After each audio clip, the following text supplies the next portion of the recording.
पूजा में आज हम राधा रानी की कथा सुनेंगे। बोलो राधा रानी की जय। एक संत बरसाना में रहते थे और हर रोज सुबह उठकर यमुना जी में स्नान करके राधा रानी के दर्शन करने जाया करते थे। यह नियम हर रोज का था।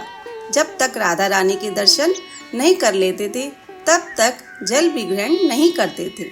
दर्शन करते करते तकरीबन उनकी उम्र 80 वर्ष की हो गई।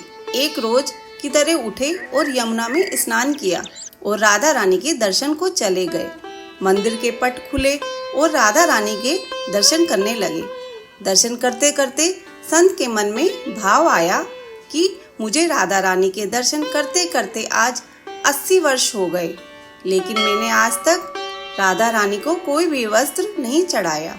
कोई राधा रानी के लिए नारियल लाता है, कोई चुनरिया लाता है, कोई चूड़ी लाता है तो कोई बिंदी लाता है और कोई साड़ी लाता है, कोई लहंगा चुनरिया लाता है, लेकिन मैंने तो आज तक कुछ भी नहीं चढ़ाया है। यह विचार संत जी के मन में आया कि जब सभी मेरी राधा रानी के लिए कुछ ना कुछ लाते हैं तो मैं भी अपनी राधा रानी के लिए कुछ ना कुछ लेकर जरूर आऊँगा, लेकिन क्या लाऊं जिससे मेरी राधा रानी खुश हो जाए। तो संत जी ने यह सोचकर अपनी कुटिया में आ गए। सारी रात सोचते सोचते सुबह हो गई और उठकर स्नान किया और अपनी कुटिया में ही राधा रानी के दर्शन पूजन किए। दर्शन के बाद बाजार में जाकर सबसे सुंदर वाला लहंगा चुनरिया का कपड़ा लाए और अपनी कुटिया में आकर अपने ही हाथों से लहंगा चुनरिया को सीला और सुंदर से सुंदर उस लहंगा चुनरिया में गोटा लगाया।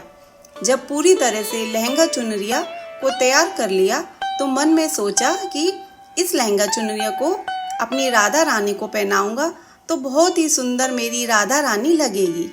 यह सोचकर संत जी उस लहंगा चुनरिया को लेकर राधा रानी के मंदिर को चले। मंदिर की सीढ़ियां चढ़ने लगे और अपने मन में सोच रहे हैं, आज मेरी हाथों से बनाए हुए लहंगा चुनरिया राधा रानी को पहनाऊंगा तो मेरी लाडली बहुत सुंदर लगेगी।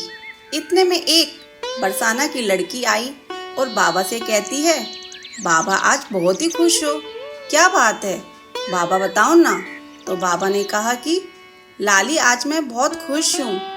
आज मैंने अपने हाथों से राधा रानी के लिए लहंगा चुनरिया बनाया है। इस लहंगा चुनरिया को राधा रानी को पहनाऊंगा और मेरी राधा रानी बहुत सुंदर दिखेगी। उस लाली ने कहा, बाबा मुझे भी दिखाओ ना, आपने लहंगा चुनरिया कैसी बनाई है। लहंगा चुनरिया को देखकर वो लड़की बोली, अरे बाबा राधा रानी के पास तो बहुत सारी पोशाक है, ये मुझे दे दो ना। तो महात्मा बोले कि बेटी तुमको मैं दूसरी बाजार से दिलवा दूंगा, यह तो मैं अपने हाथ से बनाकर राधा रानी के लिए लेकर जा रहा हूँ, तुमको और कोई दूसरा दिलवा दूंगा। लेकिन उस छोटी सी बालिका ने उस महात्मा का दुपट्टा पकड़ लिया। बाबा ये मुझे दे दो। पर संत भी जिद करने लगे कि दूसरी दिलवा दूंगा, ये नहीं दूंगा। लेकिन वो बच्ची भी इतनी तेज थी कि संत के हाथ से लहंगा चुनरिया को छीनकर भाग गई। अब तो बाबा को बहुत ही दुख लगा कि मैंने आज तक राधा रानी को कुछ भी नहीं चढ़ाया, लेकिन जब लेकर आया तो लाली लेकर भाग गई। मेरा तो जीवन ही खराब है, अब क्या करूँगा। यह सोचकर संत उसी सीढ़ियों में बैठकर रोने लगा। इतने में कुछ संत वहाँ आए और पूछा, क्या बात है बाबा, आप क्यों रो रहे हो। तो बाबा ने उन संतों को पूरी बात बताई। संतों ने बाबा को समझाया और कहा कि आप दुखी मत हो, कल दूसरी लहंगा चुनरिया बना के राधा रानी को पहना देना। चलो राधा रानी के दर्शन कर लेते हैं।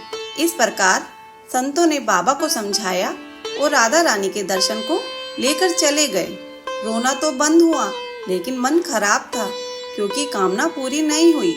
तो अनमने मन से राधा रानी का दर्शन करने संत जा रहे थे और मन में यह भी सोच रहे हैं कि मुझे लगता है कि किशोरी जी की इच्छा नहीं थी, शायद राधा रानी मेरे हाथों से बनी पोशाक पहनना ही नहीं चाहती थी। ऐसा सोचकर बड़े दुखी होकर जा रहे हैं। मंदिर आकर राधा रानी के पट खुलने का इंतजार करने लगे। थोड़ी ही देर बाद मंदिर के पट खुले तो संतों ने कहा, बाबा देखो तो आज हमारी राधा रानी बहुत ही सुंदर लग रही है। संतों की बात सुनकर कि जैसे ही बाबा ने अपना सिर उठाकर देखा तो जो लहंगा चुनरिया बाबा ने अपने हाथों से बनाकर लाए थे वही आज राधा रानी ने पहना था। बाबा बहुत ही खुश हो गए और राधा रानी से कहा, हे राधा रानी, आपको इतना भी सब्र नहीं रहा? आप मेरे हाथों से मंदिर की सीढ़ियों से ही लेकर भाग गई, ऐसा क्यों? सर्वेश्वरी श्री राधा रानी ने कहा कि बाबा, आपके भाव को देखकर मुझसे रहा नहीं गया और यह केवल पोशाक नहीं है, इसमें तो आपका प्रेम है, इसलिए तो मैं खुद ही आकर आपसे लहंगा चुनरिया छीन कर भाग गई थी। इतना सुनकर के बाबा भाव विभोर हो गए और बाबा ने उसी समय किशोरी जी का धन्यवाद किया। जय श्री राधे राधे। बोलो राधा रानी की जय।